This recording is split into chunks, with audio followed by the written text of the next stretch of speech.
இன்றைய அனுதின தியானத்துக்கான வசனம் லூக்கா எழுதின சுவிசேஷம் 15ஆம் அதிகாரம் 18ஆம் வசனம்.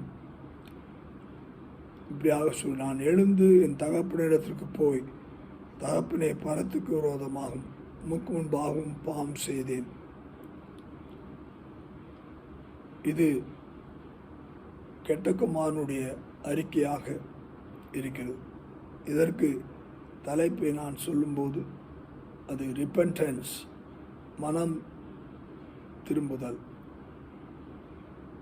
வாழ்க்கையில் நாம் இக்கட்டான சூழ்நிலைக்குள்ளாய் வரும்போது அது நம்முடைய தவற்றினாலே வருகிறது என்பதை நாம் உணர்ந்து கொள்ள வேண்டும். ஆண்டவர் ஆசீர்வதிக்கிறவர். ஆண்டவர் நம்மை சகல விதமான நிறைவோடும் கூட இருக்கும்படியாக நம்முடைய சொந்த குமாரனை அனுப்பி நம்மை நேசித்து நமக்கு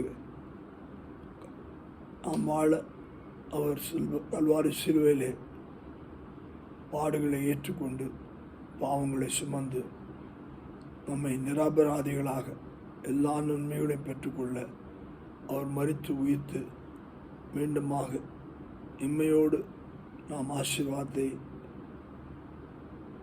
நிறைவாக வைத்து போய்விடாதபடிக்கு மறுமைக்கும் நித்திய வாழ்வுக்கு நம்மை அழைத்து செல்கிற தேவன். அவர் நல்லவர் என்பதை தகப்பன் வீட்டிலே நன்மைகள் உண்டு என்பதை நாம் அறிந்து கொள்ள கிருபை செய்யும் போது நம்முடைய காரியங்களை நாம் விட்டு விலகி அந்த தகப்பன் வீட்டை நினைத்து